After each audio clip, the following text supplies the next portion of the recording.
ওটা একটা বড় ধাক্কা ছিল আমার জন্য এবং ওই ধাক্কা থেকে আমি একটা বড় শিক্ষা হিসেবে গ্রহণ করেছি এবং আমাদের শ্রদ্ধেয় বিচারক মণ্ডলীকে অনেক ধন্যবাদ আমার প্রতি আস্থা রাখার জন্য।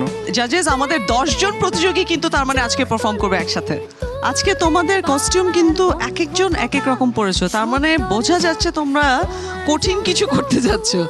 আচ্ছা, তাহলে সে কস্টিউমের ব্যাপারে আমি একটু পরে যাই। দর্শক, যেটা বলছিলাম, আমাদের আজকের এপিসোডেও কিন্তু আমাদের দুটি সেগমেন্ট রয়েছে। সেটি হচ্ছে ফার্স্ট সেগমেন্ট হচ্ছে অ্যাক্ট ফর ইম্প্যাক্ট, আর সেকেন্ড সেগমেন্ট হচ্ছে ডান্স ব্যাটল। আর আজকের দুটো সেগমেন্টে আমাদের পার্টিসিপেন্টসরা পারফর্ম করবে এবং সেখান থেকে কিন্তু 4 জন বাদ পড়ে যাবে আর 6 জন চলে যাবে আমাদের পরবর্তী রাউন্ডে।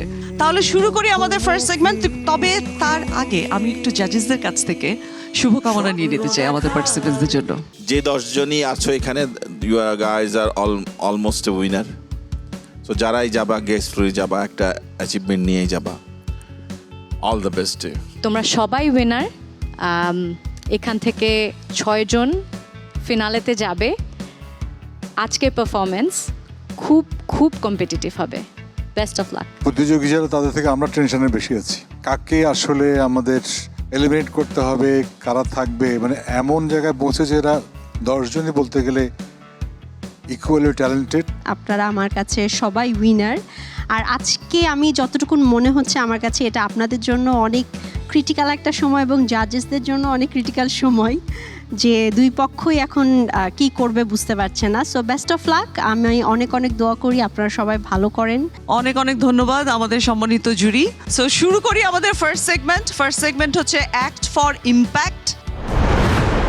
সঞ্জিদা, শিমুল, তোমরা মঞ্চে থাকো আর বাকিরা একটু ব্যাক স্টেজে অপেক্ষা করো, কারণ তোমাদেরকে আমি আস্তে আস্তে করে ডাকবো। অনেক অনেক শুভকামনা। জাজেস, আমরা যাবো ফার্স্ট সেগমেন্টে।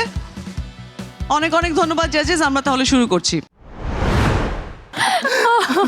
রিয়াল ভাই অফিসের মধ্যে ঘুম পারেও সে, মানে এটা অ্যাড এজেন্সির এটা ক্লায়েন্ট মিটিং বলে কথা, ভাই এমনি কেউ ঘুমায়? প্রেজেন্টেশনের সময় ঘুম। লাস্ট পরে তো তাই করলো, তাই না? হ্যাঁ, বসের অবস্থা দেখার মতো ছিল। ঘুঘু পাখির মতো হয়েছিল। আমাদের রিপোর্ট যদি ক্লিয়ার না হয়, বস ঘুঘু পাখির ফাঁদ আমাদের দেখাবে। এই যে একটা কথা বলে যে কি প্যারাটা দিলি ভাই। ব্যাপার না।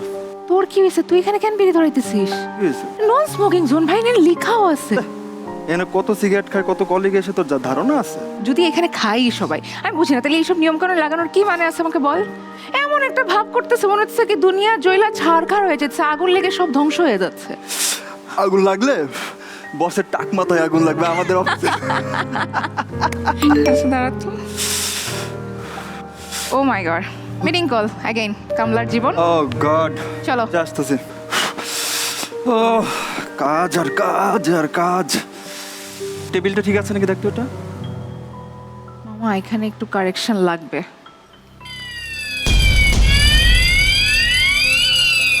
ফায়ার অ্যালার্ম না?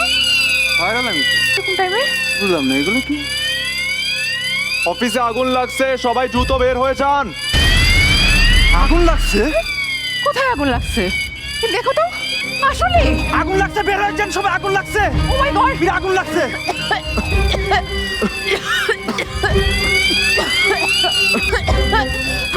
Rahul, emergency exit.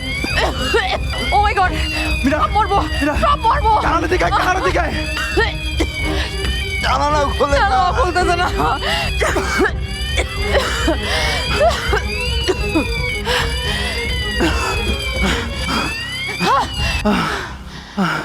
এই পড়বে, আল্লাহ আমাদেরকে বাঁচিয়ে দিল। আমরা তো বেঁচে গেছি। বাকিদের কি অবস্থা? আপা সব শেষ হয়ে গেছে, আপা সব পুরো ছাই হয়ে গেছে। কে জানি অফিসে বিড়ি খায় পালাইছে, সেটার জন্য পুরো অফিস আগুন লেগে গেছে আপা। সিগারেটটা।